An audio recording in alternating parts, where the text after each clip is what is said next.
His hands didn't ask. They remembered.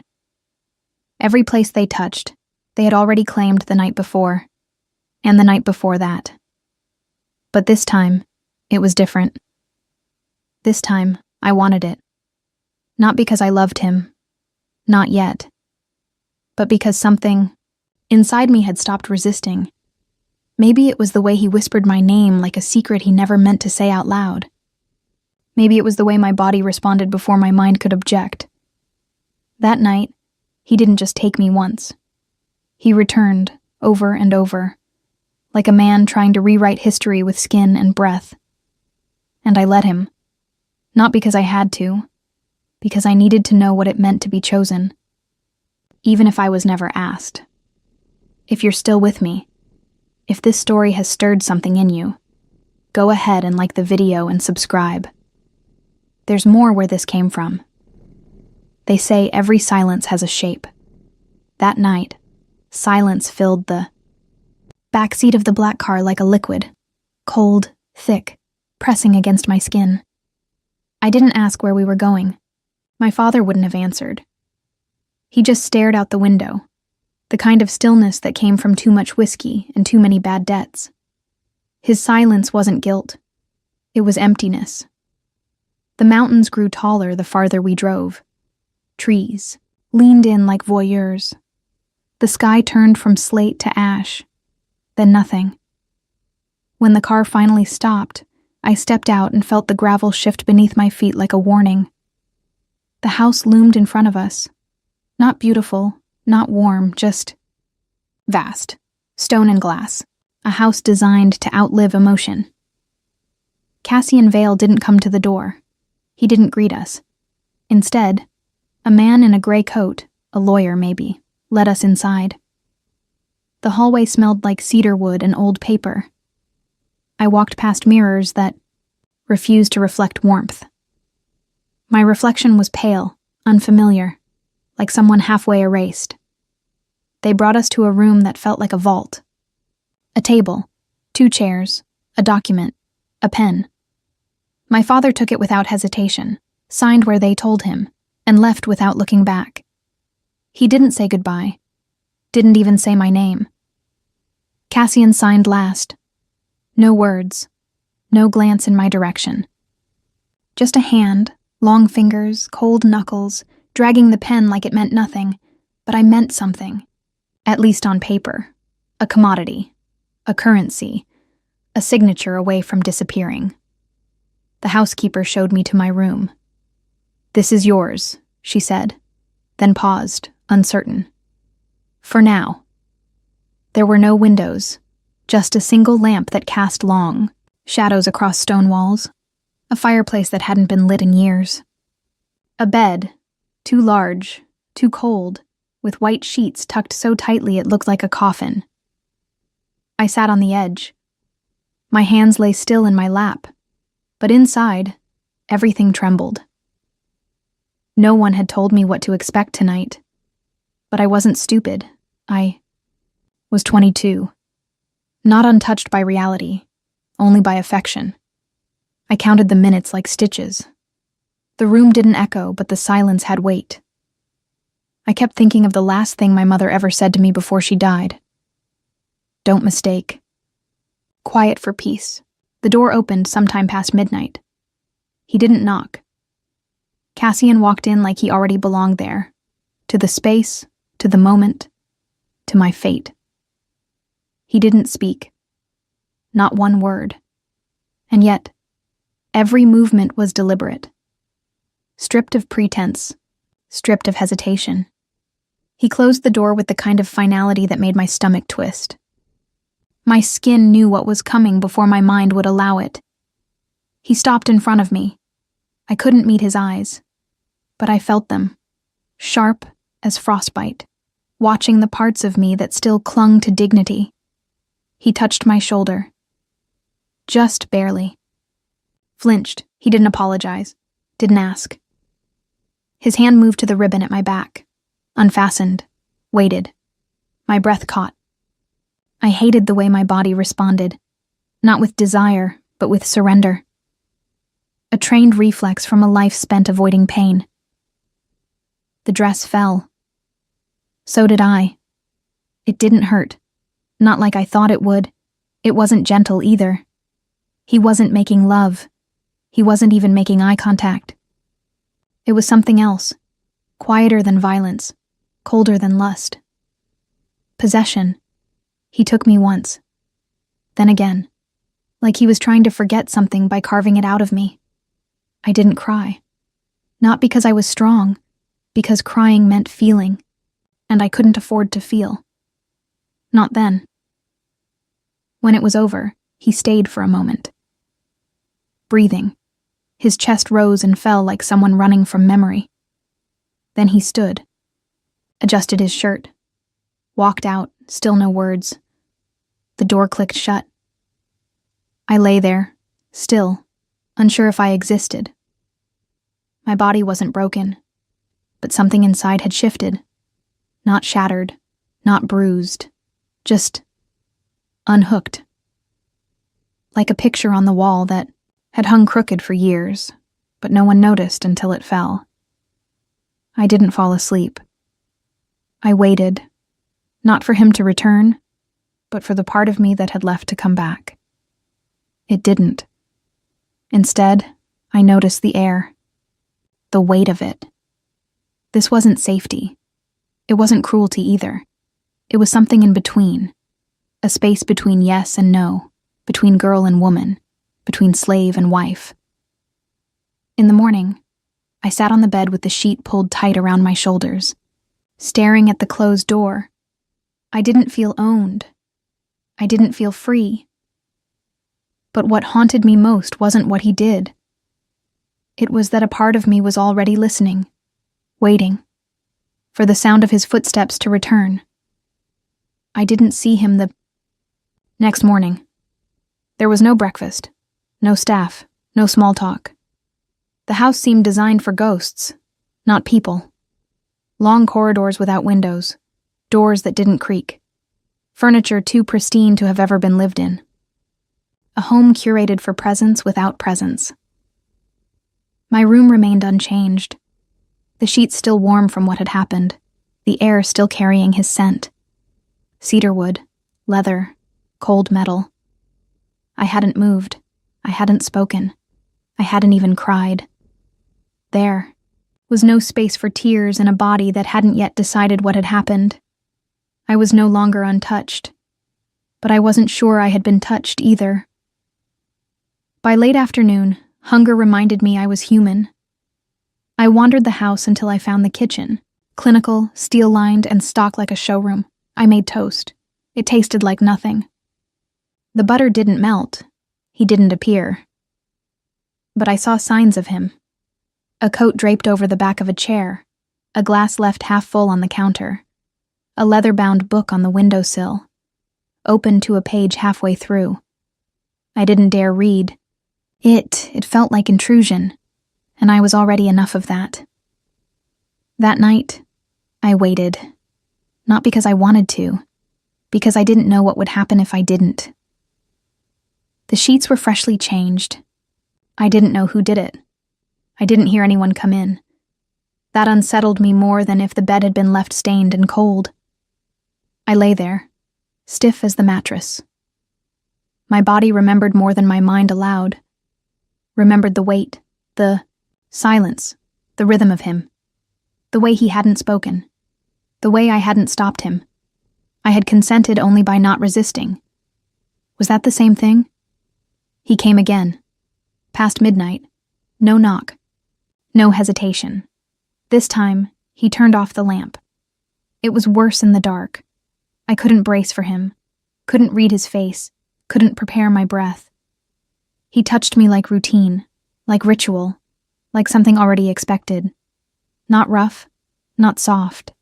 Just methodical. And again. And again. And when it was over, he stayed longer than the first night. He sat on the edge of the bed, breathing slowly, his back to me. I watched the outline of his spine beneath the fabric. Rigid, tense. Beautiful, in a way I didn't want to admit. He didn't look at me. He didn't ask if I was okay. He just whispered, so quiet I almost thought I imagined it. "This is the only way I don't dream." Then he left. I woke late the next day. My body felt different. Not ruined, not broken, just shifted. Like I had stepped into a role I didn't audition for. I put on the only other dress I had brought, pale gray, long-sleeved, modest, forgettable.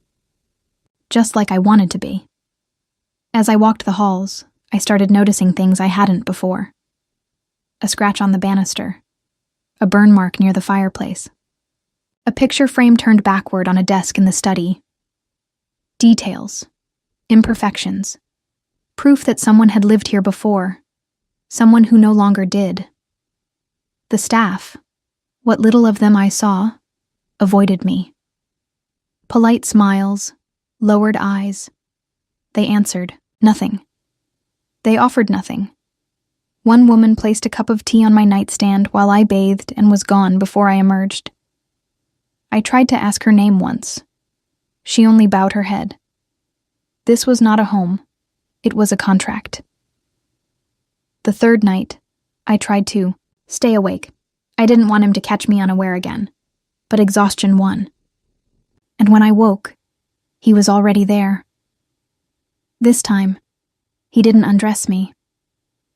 He touched the hem of my nightgown, hesitated, and then lifted it. There was something gentler in the way his fingers brushed my thigh. I hated that I noticed. And then, I hated that I didn't hate it. Afterward, he stayed longer. He lay beside me, breathing, not touching.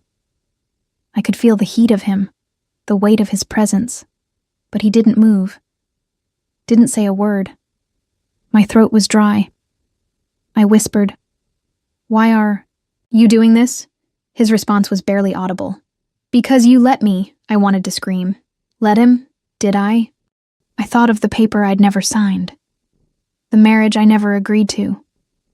The fact that every night he walked through that door, and I never stopped him. But the most terrifying part wasn't what he did. It was what I began to feel when the door didn't open. On the fifth night, he didn't come. The hours bled together. The silence pressed harder. And for the first time, I realized I was listening for his footsteps. He didn't come the sixth night either. The silence bloomed differently this time. Not like emptiness, like ache. A low, thrumming need. Not for the act itself, but for the strange stillness he brought when he lay beside me. The kind of stillness that felt less like being alone. It's cruel. What the body can crave before the heart has caught up. Or maybe before the heart has had time to run. I lay in bed fully clothed, sleepless, watching the sliver of light from beneath the door fade and return as the hallway lamps timed out. Each time it lit again, I held my breath. Each time it went dark, I felt the air collapse in my lungs. I hated him, and I missed him. Both could be true. The seventh night, I found the door to his study cracked open. I shouldn't have stopped, but the light was warm, golden instead of cold, and curiosity is a dangerous kind of hunger. I stepped in. Books lined the walls, not organized by color or author, but by where.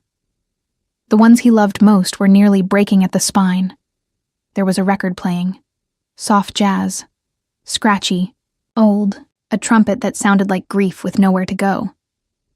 Cassian sat at the desk, back turned. He didn't flinch when I entered, didn't look up. Just said, "You shouldn't be here." I wanted to ask why, but something in his posture, the way his hands were still, clasped together like a prayer or a plea, kept me quiet. Instead, I looked around. My eyes landed on the painting over the fireplace. A woman, face half finished, colors blurred, hair like mine. I swallowed. Who is she? He stood abruptly. I said you shouldn't be here. He didn't yell. He didn't have to. His voice could cut through glass. I turned and walked out. But I didn't forget the way he clenched his jaw. Not in anger, but in restraint. That night, I waited again. Wore the same dress. Combed my hair. Sat upright in bed like I might speak if he came. Like I might say, stop, or stay. I didn't know which, but he didn't come. And I hated myself for the disappointment. It was the 9th night when it finally broke. I heard his footsteps, slower this time. Not the sharp, purposeful stride I had come to expect. He stopped at the door, didn't open it, just stood there. I could feel him. On the other side. Breathing. I slid off the bed, my bare feet against cold floor, my fingers on the doorknob. It didn't turn. I didn't open it. But I whispered, if you walk away again, don't come back. Silence. Then a breath, audible, like something had collapsed inside him. And he walked away anyway. The next morning, I found a cup of tea waiting on my windowsill. It wasn't from the housekeeper. She didn't know I took sugar. He did. The 10th night, he returned. He didn't touch me right away. He stood at the foot of the bed, like he wasn't sure if I'd allow him. He wasn't asking, but he was waiting. I sat up, looked at him, at the shadows under his eyes, at the tension in his shoulders that never seemed to leave. Why do you come? I asked. He blinked. Then, softly, because you don't stop me. He moved toward me, slowly, gently, like I might run. I didn't. He reached out, brushed my collarbone with the back of his knuckles. The contact barely registered, but it sparked something hot and unwanted in my chest. I looked away. But I didn't move away. His hand slid beneath my hair, traced the base of my neck, then paused.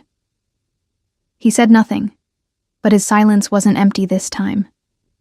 It was full of things he couldn't name, and I wasn't ready to hear. He kissed me, not like the other nights, not like a man claiming a thing he purchased, like someone trying to remember how to ask for something. It shook me, not because it was tender, but because I felt myself lean into it. That was the betrayal. Not to my body, but to the part of me that had promised I would not want him. He undressed me like he was unwrapping something fragile. I hated that it made me tremble. Not in fear, in longing. His mouth on my collarbone, his hand gripping my thigh, his breath against my ear. This wasn't like before. This was slower and worse. Because I started to want it. To want him. Not for protection. Not out of resignation. But for reasons I didn't understand and couldn't forgive. When it was over, he didn't leave. He lay beside me, and I asked, not aloud, just to myself, if this is still a prison, why do I feel safest here? He didn't come on the 6th night. The absence hurt more than the act itself ever had. I hadn't expected to miss the sound of his footsteps, the weight of silence breaking just enough to let something human slip through. But when night bled into morning, and the door never creaked open, I found myself staring at it like a widow waiting for a husband who was never really hers. It was easier when he was just a stranger who entered without asking. Harder now that I noticed when he stayed away. On the 7th night, I left my room. I didn't mean to wander, but the stillness of the house pushed me out like a tide.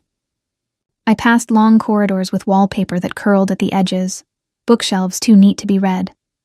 A house like this wasn't made for people. It was made for display. A mausoleum with central heating. I paused outside a half-open door, drawn by the flicker of a warm light. His study. I stepped inside. Cassian sat at his desk, his back straight, his hands still. Not writing, not moving, just staring at something I couldn't see from where I stood. I should have turned away. But my voice betrayed me. Who is she? He didn't flinch. Just turned a page in a leather notebook and said, "No one." There was a painting above the fireplace. A woman, unfinished, her face a blur, her hair dark and familiar. There was no signature, no frame, just color, haunting the wall like memory. I asked again, softer.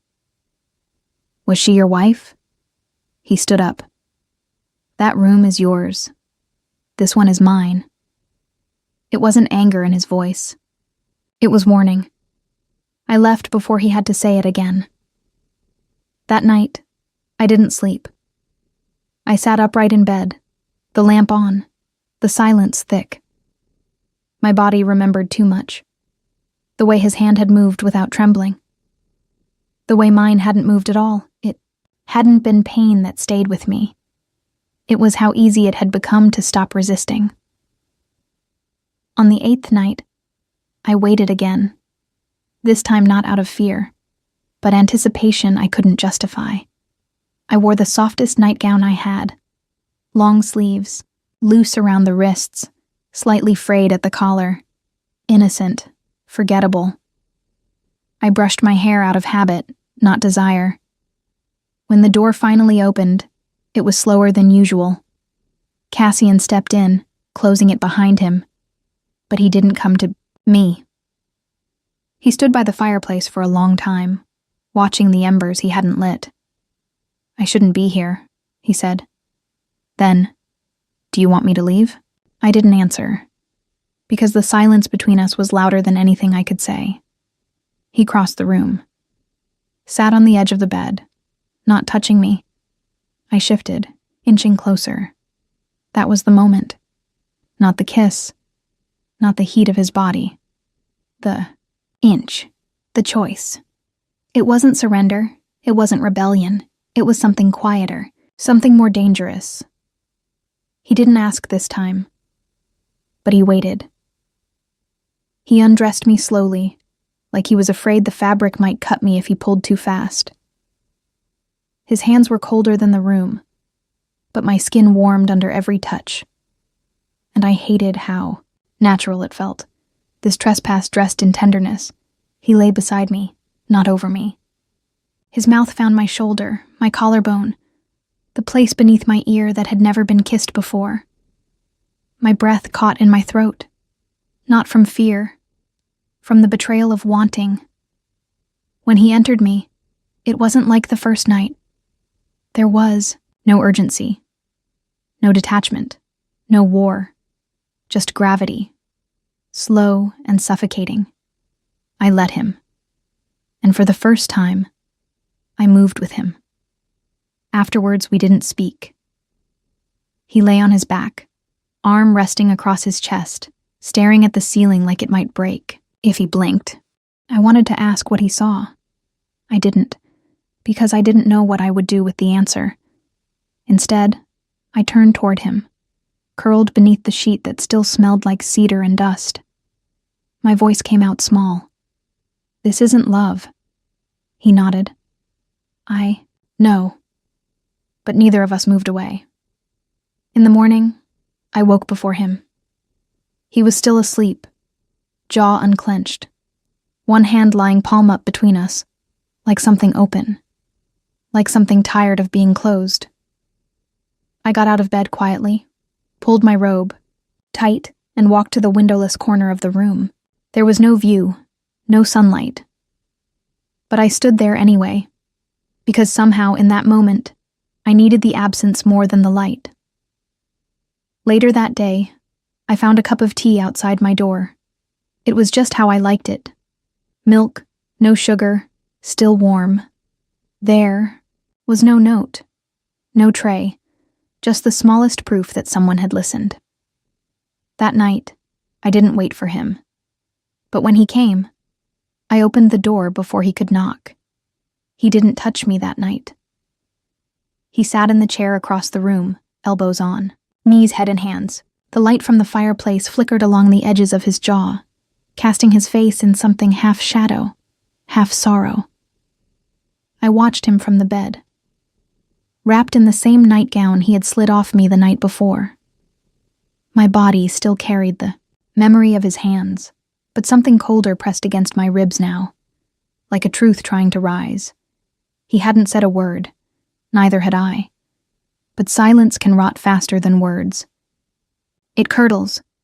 It contaminates. Especially when it's thick with all the things you won't say. I thought about the painting in his study. The unfinished woman. Her blurred face. The way her presence hovered even when we made love. Like she was watching. Like she was waiting. I hated her. And I didn't even know her name. After a long while, he looked up. His eyes were bloodshot. Not from crying, I think, from holding too much in. "I thought you wouldn't let me in again," he said.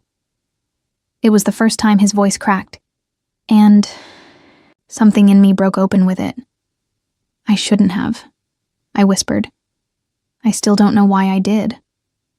Cassian didn't answer, but the weight of him filled the room like confession. The next morning, I returned to the study. Alone. The door wasn't locked. I stood in front of the painting. Closer now. The strokes were rough, unfinished. There were outlines for a mouth that was never completed, for eyes that had been painted over and over until no shape remained. He had tried to remember her, or erase her, and failed at both. There was a note on the desk beneath it, scribbled in thick ink. "What you do not grieve will rot inside you." It wasn't signed, but I knew it was his. When he found me there. Later, I didn't flinch. "I'm not her," I said. Cassian leaned against the doorway, arms crossed, voice low. "I know." "Do you?" I asked. I stepped toward him, one pace, then another. "If you touch me while thinking of her," I said, "then don't touch me at all." He closed his eyes. When he opened them, they were softer than I'd ever seen. "I haven't touched anyone since her," he said, "until you." We didn't sleep together that night. We didn't even share a bed. But I felt closer to him than I had during the nights his hands were on my skin, because this was the first time he gave me something without taking. Days passed. The house felt different, lived in. He started eating breakfast again, in silence, but beside me. Sometimes he made the tea. He never touched me unless I invited him to. That, I learned, was the most disarming form of possession.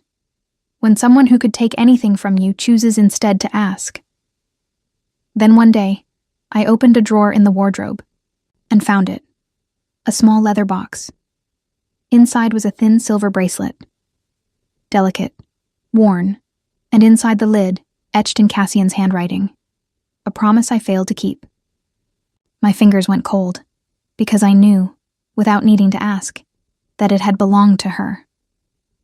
When I confronted him that evening, I wasn't angry, just hollow. I found the bracelet. He didn't deny it, didn't try to explain. "She gave it to me the night before she died," he said quietly. "I was supposed to meet her the next morning, but I was late. 10 minutes. He exhaled like the air itself resisted him. She jumped before I arrived. I stared at him, not because of what he said, but because this was the first time I saw shame on his face, real shame, raw and unshaped. Like he had lived 1,000 days in that one moment and never found the end of it. "You can't keep me here to finish what you couldn't fix," I said. "I'm not your absolution." He looked at me like a drowning man looks at shore, not with hope, but with disbelief. "I know that too," he said. "Now." That night, I left my door open, not as an invitation, as a choice. He came. He stood, In the doorway, not crossing the threshold. Just watching me, hands by his sides like he didn't trust them. "I don't want to lose you," he said. "You don't have me," I replied. "Not yet." He nodded, and for the first time, he turned around and left. I closed the door. Then I cried, because I knew something had shifted. Not in him, in me, and I wasn't sure I'd ever shift back. It snowed the next morning, not just flakes, drifting gently. This was a storm, thick and relentless, the kind that buried fences and silenced roads, the kind that made the world disappear 1 inch at a time. I stood in the kitchen, fingers curled around a chipped ceramic mug, watching the frost snake along the window. My reflection blurred and reformed with each gust of wind. Behind me, the house was quiet. Cassian hadn't come down yet, or maybe he had and left before I stirred. We'd learned to orbit each other without touching, without speaking much. A silence that once bruised now rested, like breath between words. I'd changed, not in appearance. The girl in the mirror still wore linen and braids, still flinched at loud sounds. But something inside had shifted, molted. I no longer felt like a victim trapped in a house. I felt like something else now, something in between a woman and a warning. Later that day, I found Cassian in the conservatory. He was alone, coat half buttoned, watching the snow settle on the glass ceiling. His face was unreadable. A book lay closed on the bench beside him. He didn't speak when I entered, and I didn't offer a greeting. We sat in silence, the way some people sit in pews, reverent, unsure of what they're praying to. He broke the stillness. "She loved storms," he said quietly. I didn't ask who. He didn't have to clarify. She said the noise gave her permission to be messy, as if the world outside could match the weather inside. I looked at him, not with pity, but with a clarity that surprised even me. "You don't owe her your life," I said. His mouth twitched, but it wasn't a smile. "I don't," he agreed, but I gave it anyway. That night I opened my door for him again. Not because I felt sorry, not because I wanted to fix him, but because I'd finally buried the girl I was. The one who flinched, who waited, who only ever did what was asked. She had died in that snowstorm, quietly, without ceremony, and I didn't mourn her. I walked barefoot to my bed, sat on its edge, waited. Cassian appeared in the doorway like a man asked to kneel when he'd spent his life standing. He didn't say a word. He just entered. He touched me like a man unlearning violence. Slowly, carefully. His hands didn't press. They listened. His breath matched mine. His eyes, once sharp as flint, softened as they searched my face for something neither of us had named yet. When he kissed me, it wasn't hungry. It was reverent. And when I kissed him back, it wasn't out of duty. It was surrender. I guided his hand under the hem of my nightgown. I whispered, "This is mine to give." He paused, eyes wide.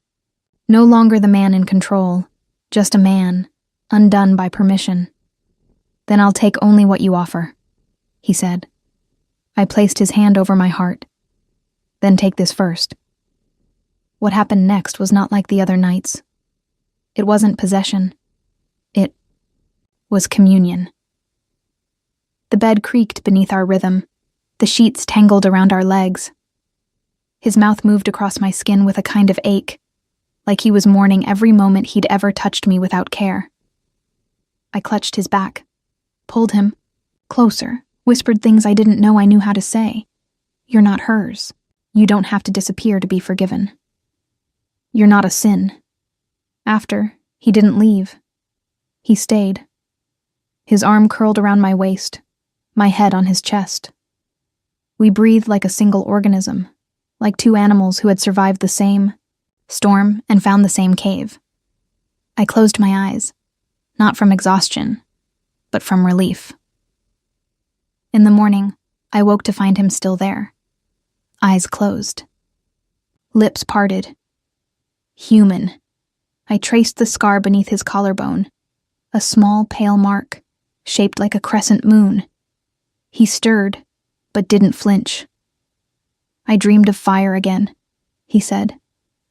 I know, I whispered.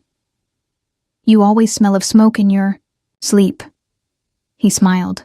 The first real one. I didn't burn this time, he said. I pressed my lips to his throat.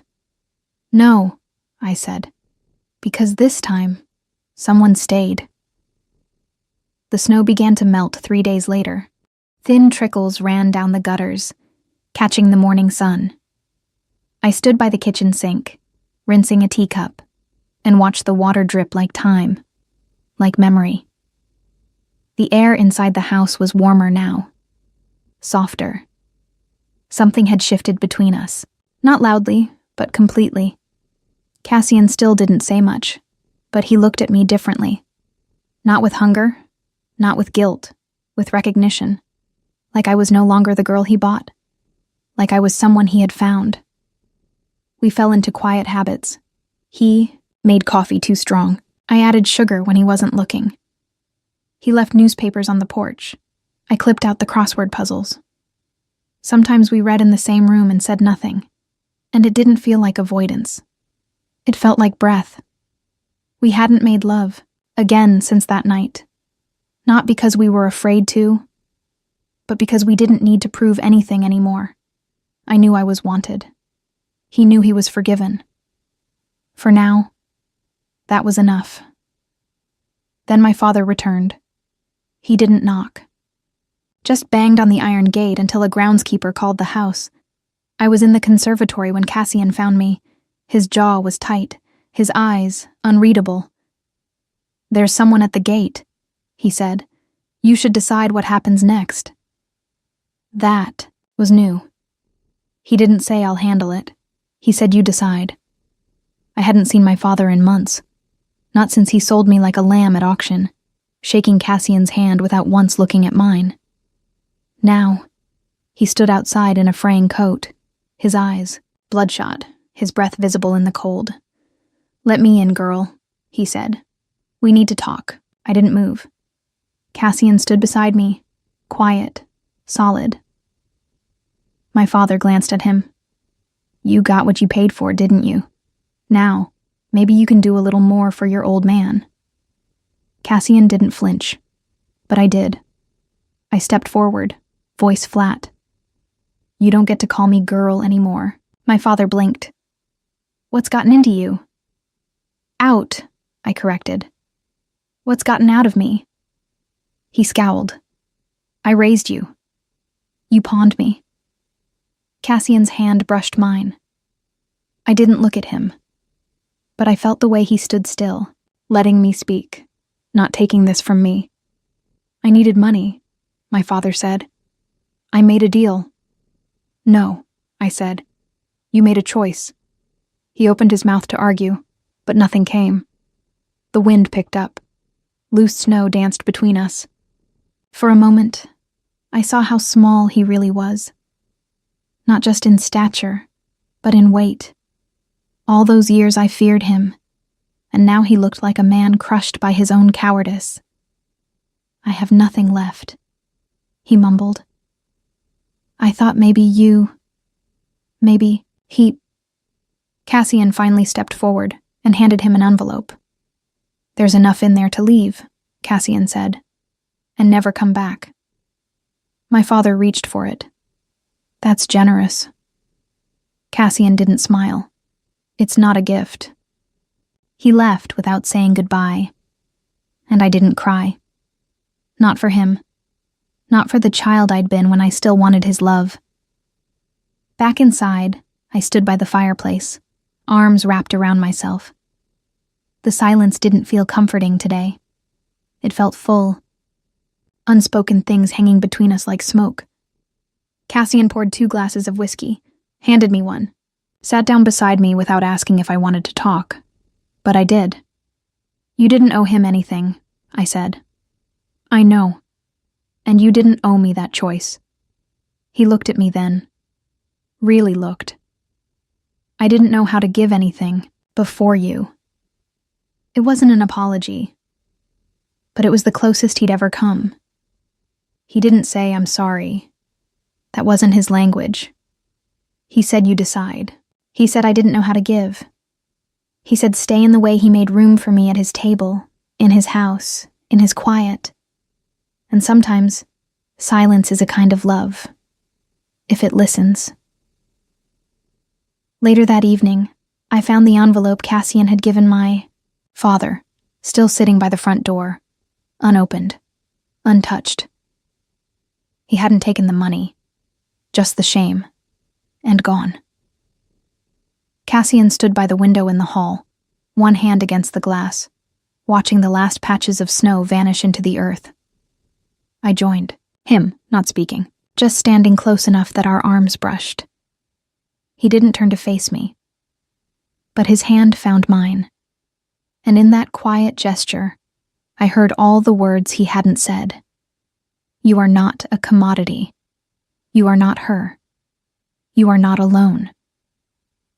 There was no ticking clock, no alarms, no calendar marked with red ink, but I felt the date approaching like a slow tide, quiet but inevitable. 12 months since the day I was handed over like a receipt. Year since the night I lay still beneath a man I didn't know. Since then, everything had changed. Not in great cinematic ways, but in the details. The way my name sounded in his voice. The way my body no longer flinched when he reached for me. The way the house now smelled faintly of lavender instead of dust. But something else had changed too. Something I couldn't touch. I wasn't afraid anymore. And I wasn't his anymore either. Not unless I chose to be. I stood in the garden, that morning, boots sinking into thawing soil, watching new buds fight their way through last winter's wreckage. The world was making room for life again. Cassian found me there, hands in his coat pockets, collar turned up against the breeze. "Spring, suits you," he said. I looked down at my gloves, stained with dirt. "It's messy." "So are most beautiful things," he replied. He didn't kiss me, didn't touch me, but I felt the weight of what he wasn't saying. He knew, as I did, that our contract ended tomorrow, and neither of us had mentioned it. That evening, I found a folded piece of paper on the table beside the tea tray, Cassian's handwriting, my name at the top. Underneath, termination agreement. It was blank. No demands. No fine print. Just a signature line and a pen. When I found him in the study, he was standing by the fireplace, one hand resting on the mantel, like he was holding something up inside himself. "You could have just let it expire," I said, holding the paper. "I needed you to know," he said, eyes steady. "You owe me nothing, not even a goodbye." For a moment, I couldn't breathe. Not because he'd set me free, but because I realized just how long I'd lived waiting for someone to decide things for me. He was giving me a choice, not wrapped in roses, not dressed in promises, just laid, bare, like a map with no compass. "I'm not leaving tonight," I said. "I didn't think you would." He walked over, took the paper from my hands, and fed it to the fire. We watched it curl and vanish. Later, we lay on the couch, tangled, in blankets, feet pressed together for warmth. No touching beyond that. No kiss. No seduction. Just stillness. Breathing. We watched the flames soften into embers, and Cassian said, "I've never loved someone I didn't ruin." I turned my face toward him. "Then try not to ruin this." His lips twitched, not quite a smile, but close. At dawn, I packed a small bag, not because I was leaving, because I needed to know I could. I placed it at the edge of the bed, sat beside it. Cassian came in, hair damp from the shower, shirt sleeves rolled to his elbows. He looked at the bag, then at me. No fear in his face. Just waiting. I held his gaze. If I stay, it's because I want to. He nodded. Then, without speaking, he walked to the dresser, opened the top drawer, pulled out a single sheet of paper, and handed it to me. No more contracts. That's all it said. At the bottom, he'd signed his name, and left a blank space below it. My fingers trembled. Then I signed. Not because I was agreeing to anything, because I was choosing him. That night, we celebrated the most ordinary way, with dinner we cooked together. Burnt garlic bread, overcooked pasta, 2 mismatched plates. I laughed for the first time in weeks. Cassian looked up, startled. You sound like someone who remembers how. Remember what? How to be happy. I tilted my head. It's not always joy. Sometimes it's just being unafraid. He raised his glass. To the end of fear. I touched mine to his, and to love with no paperwork. When we made love that night, there was no desperation, no proof to offer, no ownership to assert, just 2 people who had burned down everything between them and decided to stay anyway. It took me weeks to open the door, the one at the end of the hall, the room I was first given. The one with no windows, no warmth, just a bed, and silence, and the memory of a girl who thought survival meant stillness. I passed it daily. Sometimes I paused, hand hovering near the knob. Sometimes I walked faster, as if my footsteps might outrun what waited inside, but I wasn't afraid of it anymore. Just not ready. Cassian never asked about it. He never mentioned that the sheets had been changed, that the lamp had been replaced, that the furniture had been rearranged so gently I might have missed it. But I saw it, and I knew it wasn't the staff. He'd been tending to that room like someone tending to a grave, not to bury it, but to make it livable again. The morning I finally turned the knob, the air smelled different, like cedar and morning light. It was the same room, but it wasn't. There was a window now. Narrow, tall, newly cut through stone. Sunlight poured in like forgiveness, spilling across the floorboards in long golden stripes. The bed had been moved to face it. A small table sat beneath the sill. On it, a teacup, a folded quilt, and a note. In his handwriting, for when you're ready to come home. To yourself. I sat down. The light hit my hands, warm, soft. And suddenly, I remembered everything. Not in pain, but in clarity. The first night.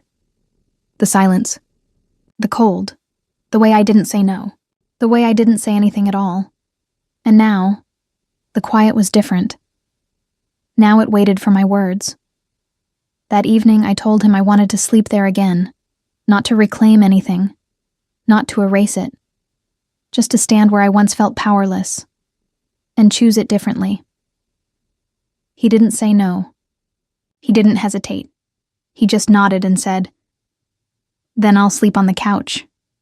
But I took his hand before he left the room. "No," I said. "Stay, if you want to." He did. We lay side by side, the moonlight slicing across the floor like silver ribbon. My head on his chest, his fingers brushing along my spine. I wasn't afraid of the dark anymore, because I had found my own light. Sometime after midnight, I whispered, "Why did you make the window?" Cassian was quiet a long time before answering. "Because the day you stopped asking for permission," he said, "I started seeing the house differently. I wanted to let light in. For you. But maybe also for me." I smiled into his shoulder. "I think you were born in shadows," I said. "And you?" he asked. I was born in silence. We lay like that until morning. Two people who had once been strangers to their own softness, now breathing in the same rhythm. No contract, no guilt, no shame, only stillness, only presence. Spring turned the hills green again. The garden bloomed. The birds returned. Cassian planted herbs. I painted in the sunroom. We lived like people who had known winter too long, not trying to forget it, but learning how to bloom in spite of it. Sometimes, we didn't speak for hours, but our silences had grown roots. They weren't empty anymore. They held meaning, held memory, held us. One afternoon, I found a letter on my pillow. Unfolded. No envelope. Just 7 words, written in the middle of the page. I stay because you never asked me to. I read it twice. Then I tucked it into my journal. Not because I needed to remember it, but because some words are too precious to keep out in the air too long. He never proposed. I never wore white. We never made promises in front of anyone else. But every morning, he made me tea. Every evening, I folded his shirts. And every night, we slept in the room that used to be a cell, now washed in light. Love, I learned, isn't a declaration. It's not even a feeling. It's the quiet repetition of presence. And so when people ask me how we ended up here, in this old stone house with creaking floorboards and a kitchen that always smells like thyme, I tell them this: he bought me once. But I gave myself to him. Not all at once, not right away, but piece by piece, breath by breath.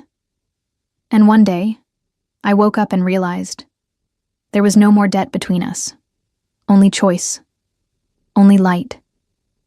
If this story moved you, if it made you feel, even just for a moment, please consider liking the video and subscribing to the channel. Your support helps bring more quiet, powerful stories like this to life.